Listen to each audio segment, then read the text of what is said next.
si V-Mobile sa internet habang ginagawa ko yung isang school project ko.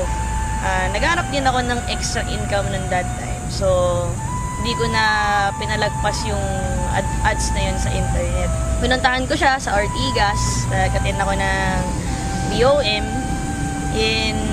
Nagustuhan ko talaga yung business. Pero, unang problema ko talaga nun dahil estudyante pa ako nun that time is pera. Wala akong pang-join. Talagang, gustong-gusto ko talagang sumali pero di ko alam saan ako kukuha ng pang-invest. Pero ginawan ko talaga siya ng paraan kasi gusto ko talagang gawin to, gusto ko din talagang pumasok. Nung simula ako dito sa V-Mobile, talagang nahirapan ako kasi konti lang yung kakilala ko, mahihain din akong tao, so hindi ko alam paano ko talaga sisimulan yung business. So, ang ginawa ko talaga, naisip ko talagang gawin is umattend ako ng training para matutunan ko paano gawin yung business. Simple lang yung family namin, talagang budget lahat ng bagay. Hindi ako makahingi sa parents ko ng panglabas, pangbili ng mga gamit. So, kaya naisip ko magkaroon ng pagkakaitaan kasi gusto ko talagang bumili ng mga gamit para sa sarili ko, mga gadgets, damit, and syempre marami din po pangarap sa buhay. Naisip ko, kahit na meron akong mga leaders, meron company, meron training, I know na kailangan mag-depend ako sa sarili ko. Kailangan ako mismo meron akong believe sa sarili ko na kaya kong gawin. Kasi kung nagawa ng iba, alam mo kung kaya ko rin. So, ginawa ko lahat ng pwede kong gawin. Nag-research ako ng trainings at nagbasa ako ng mga books. At nag-ask din ako ng mga advices and opinions sa mga successful na tao. So by that, nakakuha ko ng mga tips and techniques. In-apply ko lang siya doon sa aking business and hindi ko napansin na effective talaga siya and talagang magbo-boom yung business.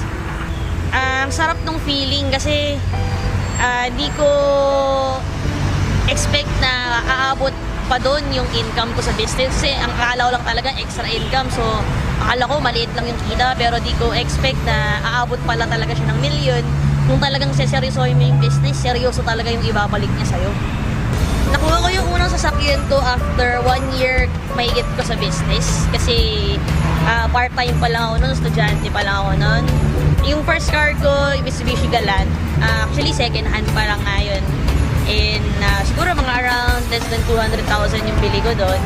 So because of that car, doon na nagsimulang mag-expand yung network ko kasi nakita na rin ng mga iba nagkaroon ng resulta at nakapunta rin ako sa mga ibang place. So after few months, siguro sabihin natin na after 6 months na pinalitan ko siya ng Ford Expedition kasi gusto ko ng malaking sasakyan para magmukha naman ako malaki. Iba kasi yung feeling naka-expedition ka.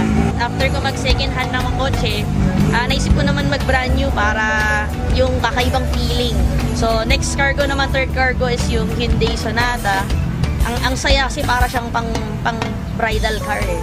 And then, after nung Sonata, after 3 months, bumili naman ako ng Chevrolet Suburban. Pinalitan ko naman yung old ko na Ford Expedition para mas bago na rin yung family car namin. Then, sabi ko na lang, before ko makuha yung Camaro, pinagdasal ko muna siya kay God. Kasi sabi ko, Lord, gusto ko ng isa pang car. Pero, kung hindi mo siya ibibigay pa sa akin ngayon, okay lang.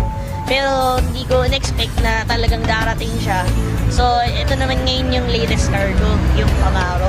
Talagang, ang sarap ng feeling kasi dati hindi naman ako nakakasakay ng sasakyan. Wala akong sasakyan. Hindi ko alam kung makakabili ba ako ng sasakyan. Hindi ko rin dati na-experience na pumasok ng showroom at from that day is pwede ka nang bumili ng sasakyan. Nung una pa nga, ayaw ko pansinin ng mga agents kasi siguro akala nila isa lang ang musmus na bata. Pero di lang nila alam na ako na pala yung bibili ng sasakyan. So, iba talaga yung feeling kasi parang iba yung achievement na mararamdaman mo eh. So talagang sobrang thankful talaga ako sa business, sa V-Mobile, kay God, tsaka syempre yung determination ko na gawin yung business. Sa lahat ng nag-reject sa akin, maraming salamat kasi dahil sa inyo, lalong lumakas yung loob ko na gawin yung negosyo at patunayan sa mga hindi naniniwala sa akin na kaya kong gawin yung business with or without you. Dahil sa inyo, yung spirit ko na gawin yung business talagang sobrang grabe. Advice ko sa mga new members, number one, maniwala muna kayo sa Diyos. Kasi siya yung nagbigay sa inyo, nagturo sa inyo ng opportunity na ito.